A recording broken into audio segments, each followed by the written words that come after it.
কাঁদিগুলো সাজিয়ে আর পাশে একটা ঝুড়িতে কচি কচি তালের শাঁস ছাড়িয়ে রেখে বিক্রি করছে। তাল গাছের নিচে হারিকেন হাতে এক ভয়ঙ্কর ডাইনি দাঁড়িয়ে, আর তাল গাছের উপরে সাদা শাড়ি পরা এক বুড়ি তাল পারছে। রাত তখন ঠিক 1:45। হাতে হারিকেন নিয়ে এক ডাইনি ও জটা বুড়ি তাল বাগানে প্রবেশ করে। তারপর একটা তাল গাছের নিচে দাঁড়িয়ে ডাইনি হাতের হারিকেনটা উঁচু করে ধরতেই জটা বুড়ি তর তর করে তাল গাছে চড়তে শুরু করে। তারপর গাছের ডগায় উঠে, কচি কচি তাল দেখবো আমি কাল, নরম তুলতুলে তাল শাঁস একবার এসে খেয়ে যাস, জটা বুড়ির তাল শাঁস। এরপর জটা বুড়ি কাটারি করে কচি তালের কাঁধে কাটতে থাকে। তারপর টপাটপ করে বেশ কয়েকটা তালের কাঁধে মাটিতে ফেলে দেয়।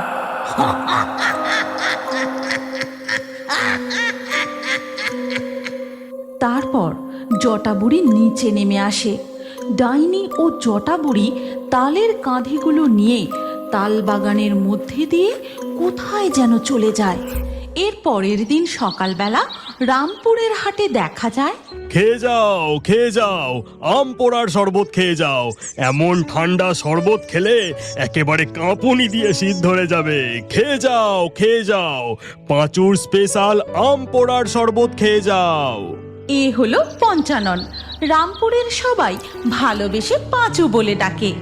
এই পাঁচু হাটে নানান জিনিসের ব্যবসা করে, কিন্তু কোনো জিনিসেই তেমন লাভ করতে পারে না। কি গো পাঁচু ঠাকুরপো, আমাকে খাওয়াবে না তোমার আম পোড়ার শরবত? দাও তো দেখি এক গ্লাস। হ্যাঁ হ্যাঁ, এক্ষুনি দিচ্ছি বৌদি, এক গ্লাস মাত্র 10 টাকা। ঠিক তখনই পাঁচুর দোকানের উল্টো দিক থেকে শোনা যায়, তাল শাঁস, নরম কচি কচি তাল শাঁস, এই গরমে নরম নরম কচি কচি রসে ভরা মিষ্টি তাল শাঁস খেয়ে যাও, আমার তাল শাঁস মাত্র 5 টাকা। ঠিক এই বুড়িটার কারণেই পাঁচু তার ব্যবসায় ঠিকঠাক লাভ করতে পারে না। পাঁচু যাই বিক্রি করুক না কেন, এই বুড়িটা তেমনই কিছু জিনিস নিয়ে এসে আরো কম দামে খদ্দেরকে দিয়ে দেয়। নরম নরম তুলতুলে তাল শাঁস, ওরে তোরা একবার খেয়ে যাস, জটা বুড়ির তাল শাঁস তাল শাঁস। হাটের বেশ কয়েকজন জটা বুড়ির তাল শাঁসের দোকানের সামনে গিয়ে ভিড় করে, আর ওদিকে পাঁচুর দোকান একদম ফাঁকা। কি বিদঘুটে দেখতে ওই বুড়িটাকে, যেন মনে হয় সদ্য ঘাট থেকে উঠে এসেছে। ওই বুড়িটা আসলে কে কি জানি বাবা, কোথা থেকেই বা এই রামপুরের হাটে আসে তাও জানি না। জটা বুড়ি তার দোকানে তালের কাঁদিগুলো সাজিয়ে আর পাশে একটা ঝুড়িতে কচি কচি তালের শাঁস ছাড়িয়ে রেখে বিক্রি করছে। ও বুড়িমা, আমাকে 10 টাকার তাল শাঁস দাও দেখি। এখনই দিচ্ছি মা। এরপর জটা বুড়ি কলা পাতার প্লেটে 2টো তাল শাঁস বউটাকে দেয়। তারপর একে একে বাকি খদ্দেররাও তাল শাঁস কিনতে থাকে, আর ওদিকে পাঁচু তার দোকানে গামছায় করে মাছি তাড়াতে থাকে। না, আজকের বিক্রি বাটাটাও একেবারে মাঠে মারা গেল। যাই, বাড়ি ফিরে যাই। এরপর পাঁচু তার সরঞ্জাম ঝুড়িতে করে নিয়ে বাড়ি ফিরে যায়।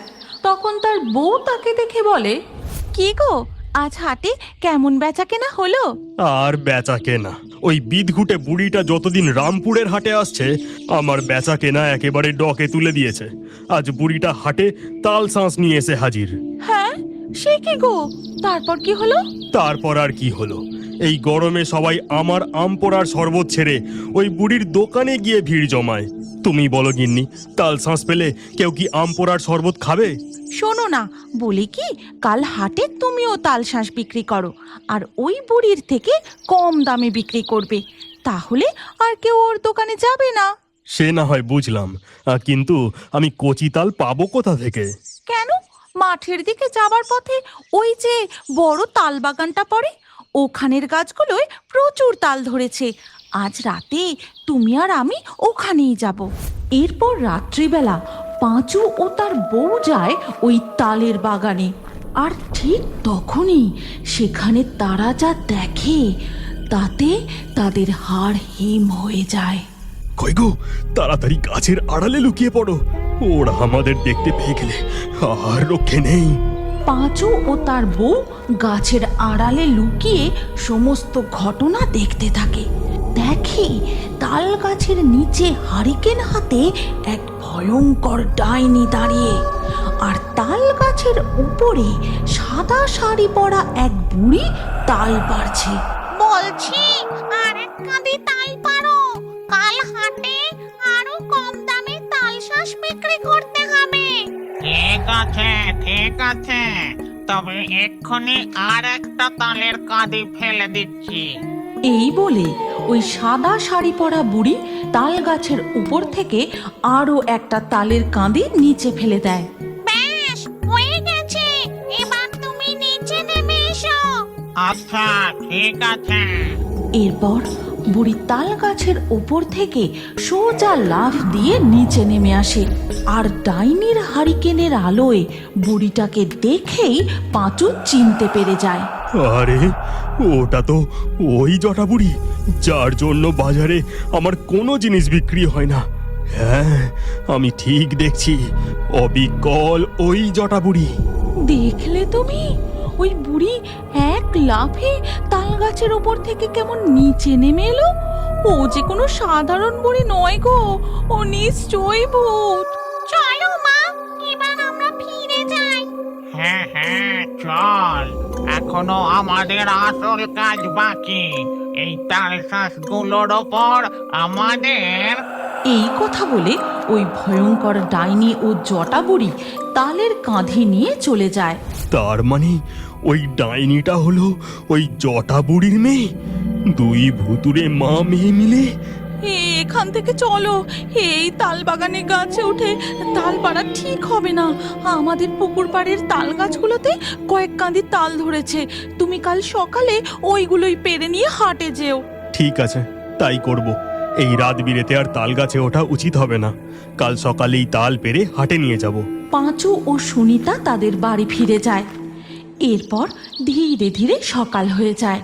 পাঁচু নিজেদের গাছ থেকে কচি তাল পেরে হাটে নিয়ে গিয়ে দেখে ততক্ষণে ওই জটা বুড়ি তার দোকান সাজিয়ে তাল শাঁস বিক্রি করতে শুরু করে দিয়েছে।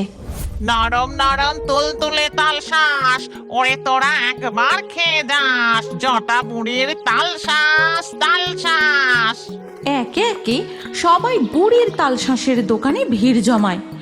এই দেখে পাঁচু ডাক দিতে শুরু করে, আমার দোকানের তাল শাঁস খেয়ে যাও, মিছরির মতো মিষ্টি জলওয়ালা নরম তুলতুলে তাল শাঁস। টাকায় একটা করে, দামে কম গুণে ভালো, পাঁচুর স্পেশাল কচি কচি তাল শাঁস। পাঁচুর ডাকে কোনো লাভ হয় না। আজ যেন সব খদ্দের সম্মোহিত হয়ে বুড়ির তাল শাঁস খেতে থাকে, আর তার বদলে কেউ তার গলার সোনার হার, কেউ কেউ আবার হাতের চুড়ি, সোনার আংটি দিতে থাকে। আরে আরে, খদ্দেরগুলো পাগল হলো নাকি? ওই বুড়িকে ওরা নিজেদের সোনার অলংকার কেন দিয়ে দিচ্ছে? বুঝেছি, ওই বুড়ি তো আর কোনো সাধারণ বুড়ি নয়, ও নিশ্চয়ই তাল শাঁসে কিছু করেছে। এরপর বুড়ির তাল শাঁস বিক্রি হয়ে গেলে যখন সে ফিরে যায় তার পিছু নেয় পাঁচু। তারপর দেখা যায় ওই জটা বুড়ি তালের জঙ্গল পার করে এক অতিকায় বাঁশ বাগানে প্রবেশ করে। তারপরে একটা মাটির বাড়িতে জটা বুড়ি ঢুকে যায়। আচ্ছা, এইখানেই তাহলে ওই জটা বুড়ি আর তার ডাইনি মেয়ে থাকে। আমাকে এই ব্যাপারখানা আমার বউকে জানাতে হবে। এরপর পাঁচু বাড়ি ফিরে গিয়ে তার বউকে সব কথা জানায়। এই ব্যাপারটা আমার মোটেও সুবিধের মনে হচ্ছে না। ওই জটা বুড়ি ও তার ডাইনি মেয়ে মিলে নিশ্চয়ই কোনো বড় ষড়যন্ত্র করছে। সন্ধেটা হতে দাও, তারপর তুমি আর আমি গিয়ে একবার দেখে আসবো ওরা ওই ঘরে কি করে। এরপর সন্ধ্যা হতেই পাঁচু ও তার বউ যায় ওই জটা বুড়ির কুঁড়ে ঘরের কাছে, আর লুকিয়ে লুকিয়ে জানলা দিয়ে দেখতে থাকে। মা, আর মাত্র কদিন, তুমি রামপুর হাটে এইভাবে জাদু করা জিনিস বিক্রি করলেই সমস্ত গ্রামবাসী চারপাশের সোনা দানা আমাদের কাছে চলে আসবে। তারপর সিন্ধুকগুলো ভরে গেলে আমরা এই গ্রাম ছেড়ে অন্য গ্রামে পালাবো। কিন্তু ওই পাঁচুটা কদিন ধরে আমাকে সন্দেহের চোখে দেখছে। ব্যাপারটা আমার ভালো ঠেকছে না। ও মা গো, এই ডাইনি আর জটাবড়ি মা মেয়ে মিলে এই কি ভয়ঙ্কর ষড়যন্ত্র করছে গো। এরা যে দুজনেই চোর ভূত, আমাদের গ্রামের অনেক বড় ক্ষতি হয়ে যাবে। এদের এখান থেকে পালিয়ে যেতে দেওয়া যাবে না। চলো গিন্নি, আমরা এক্ষুনি অঘরীতান্ত্রিকের কাছে যাই। আমাদের ঘরের বাইরে কার যেন গলার আওয়াজ পেলাম। কে কে বাইরে? সর্বনাশ, আমাদের ব্যাপারে কেউ জেনে গেল না তো? এই কে রে বাইরে? সারা দে বলছি। চলো তো মা, বাইরে গিয়ে দেখি একবার। গিন্নি, সর্বনাশ, ওরা মনে হয় আমাদের ব্যাপারে বুঝতে পেরে গেছে। ওরা আমাদের ধরতে পারলে আর রক্ষে নেই। এবার কি করি? বন্ধুরা, এই অবস্থায় সুনিতা ও পাঁচু কি পালাতে পারবে, না জটাবড়ি ও ডাইনি পাঁচু ও সুনিতাকে ধরে ফেলবে? তাহলে তো জটাবড়ি ও ডাইনির এই চুরির ব্যাপারেও কেউ জানতে পারবে না। তারা অন্য গ্রামে পালিয়ে গিয়ে আবার নতুনভাবে কিছু করবে। তোমরা যদি এই গল্পের পরবর্তী পর্ব দেখতে চাও, তাহলে আমাদের চ্যানেল এক্ষুনি সাবস্ক্রাইব করে নাও আর কমেন্টে নেক্সট পার্ট লিখে আমাদের জানাও। তুমি কি জানো, তোমার নামও আমাদের কার্টুন ভিডিওর মধ্যে থাকতে পারে? আজকের লাকি ড্রয়ে নির্বাচিত নামগুলি হলো অন্তরা, আয়ুষী, হৃদয়, ফাতেমা, রাবেয়া, তানিয়া, আতিশা, পুষ্পিতা, সাহেব, চাঁদনি, সোনাই, আলিয়া, রাজীব, আক্রম, সীমান্ত। আপনার নামসহ সেরা কমেন্টগুলি পরবর্তী ভিডিওতে দেখার জন্য এক্ষুনি ফেয়ারি টোনস ভূতের কার্টুন চ্যানেলটি সাবস্ক্রাইব করে নিন। তারপর আপনার নাম কমেন্টে লিখে দিন। আর স্ক্রিনের উপরে আসা এই পরবর্তী ভিডিওতেও ক্লিক করে ওই ভিডিওতেও আপনার নাম লিখে দিন। আপনার নাম আমাদের কার্টুন ভিডিওতে অবশ্যই দেখতে পাবেন।